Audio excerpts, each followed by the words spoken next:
Class 7, Chapter Nutrition in Animals, Module 10, Nutrition in Ruminants. Hello friends, आज हम ruminants में nutrition के बारे में पढ़ेंगे। अब सबसे पहला सवाल है कि ruminants क्या होते हैं। चलिए डिस्कस करते हैं। कुछ ग्रास ईटिंग एनिमल्स जैसे काऊ, बफलो, डियर, शीप एक्सेट्रा अपना फूड बहुत ही जल्दी में खाते हैं। क्या आप बता सकते हैं कि ये इतनी जल्दी खाना क्यों खाते हैं? क्योंकि ये ग्रास ईटिंग एनिमल्स को कार्निवोर्स खाते हैं और कार्निवोर्स से बचने के लिए ये एनिमल्स अपना फूड इतनी जल्दी खा लेते हैं। To avoid being caught by carnivores, the grass-eating animals quickly eat their food. ये एनिमल्स फूड को बहुत जल्दी चबा के सलाइवा के साथ मिक्स करके स्वैलो कर लेते हैं और फिर बाद में ये फूड वापस उनके माउथ में आता है और ये एनिमल्स फिर से अच्छे से उस फूड को च्यू करते हैं। इस प्रोसेस को रूमिनेशन कहते हैं और वो एनिमल्स जो रूमिनेशन करते हैं उन्हें रूमिनेंट्स कहते हैं। क्या कहते हैं? Ruminants.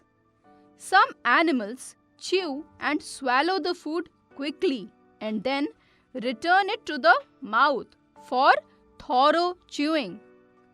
It is known as rumination and such animals are called ruminants.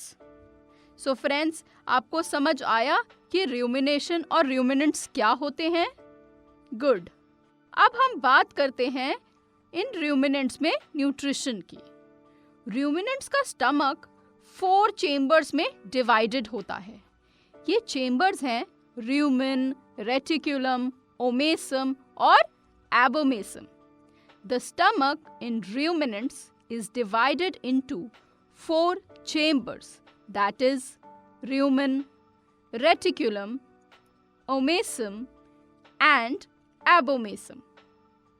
इस तरह के स्टमक को, जिसमें कई चेम्बर्स होते हैं, उसे कंपाउंड स्टमक कहते हैं।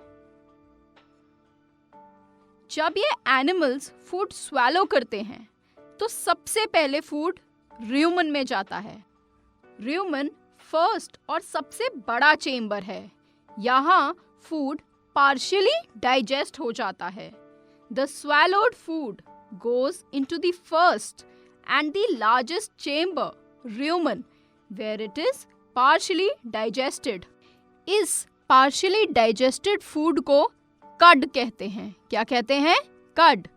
The partially digested food is called cud. Roman के बाद फूड सेकेंड चेम्बर यानी रेटिकुलम में जाता है। रेटिकुलम से ही फूड अच्छे से च्यू करने के लिए माउथ में वापस जाता है। Cud goes to the reticulum from where it is returned to the mouth for thorough chewing. अच्छे से च्यू करने और सलाइवा के साथ मिक्स होने के बाद फिर से च्यू किया हुआ फूड दोबारा से स्वैलो किया जाता है। After thorough chewing and mixing with the saliva, the re-chewed food is swallowed again. ये रीच्यूड फूड अब थर्ड चेम्बर यानी ओमेसम में जाता है। ओमेसम सबसे छोटा चेम्बर है। यहाँ पर फूड छोटे छोटे पीसेस में ब्रेक डाउन होता है। The rechewed food goes to the third and the smallest chamber, omasum, where it is broken down into smaller pieces. और फिर फूड फोर्थ चेम्बर यानी ओमेसम में जाता है, जहाँ गैस्ट्रिक जूसेस सिक्रीट होते हैं और फूड कंप्लीटली डाइजेस्ट हो जाता है।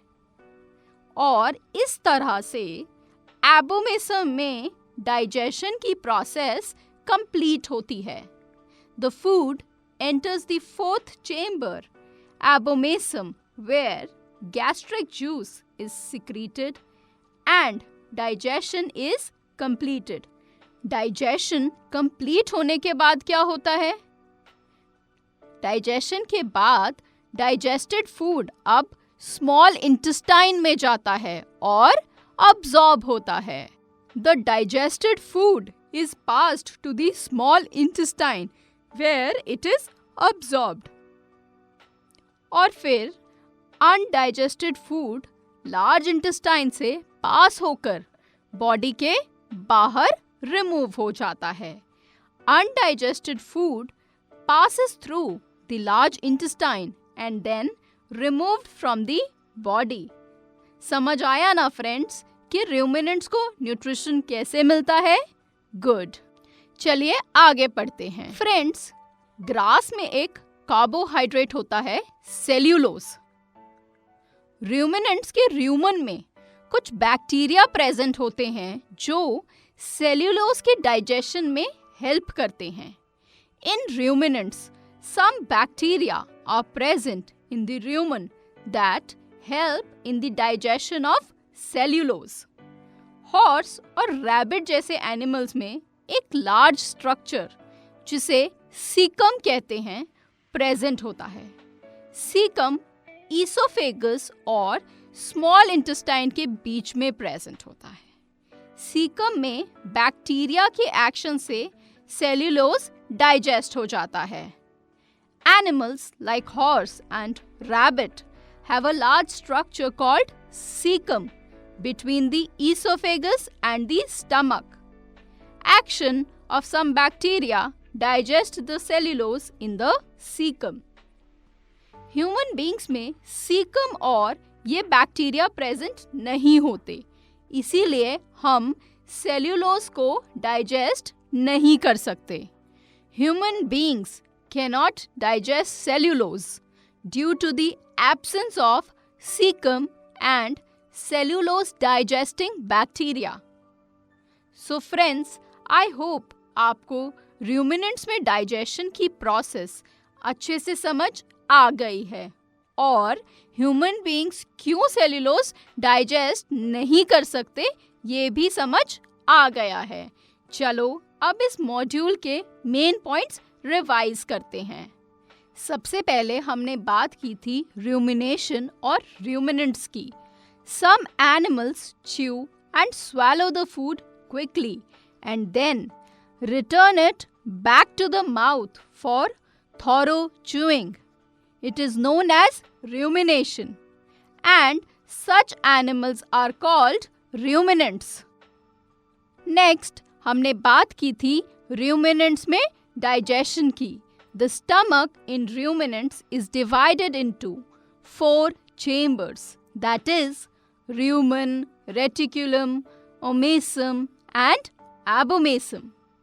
The swallowed food goes into the first and the largest chamber, rumen, where it is partially digested. The partially digested food is called cud. Cud goes to the reticulum, from where it is returned to the mouth for thorough chewing. Then, after thorough chewing and mixing with the saliva, the rechewed food is swallowed again. The rechewed food then goes to the third and the smallest chamber, omasum, where it is broken down into smaller pieces. The food enters the fourth chamber, abomasum, where gastric juice is secreted and digestion is completed. Digestion complete होने के बाद food small intestine में जाता है. The digested food is absorbed in the small intestine. Next, undigested food passes through the large intestine and then is removed from the body. In ruminants, some bacteria are present in the rumen that help in the digestion of cellulose.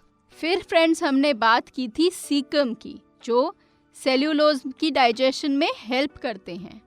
Animals like horse and rabbit have a large structure called cecum between the esophagus and the stomach. Action of some bacteria digest the cellulose in the cecum. फिर friends हमने बात की थी कि human beings cellulose क्यों digest नहीं कर सकते. Human beings cannot digest cellulose due to the absence of cecum and cellulose digesting bacteria. So friends, I hope ये मॉड्यूल आपको अच्छे से समझ आ गया है. चलिए अब इस मॉड्यूल पर बेस्ड कुछ एक्सरसाइजेस सॉल्व करते हैं.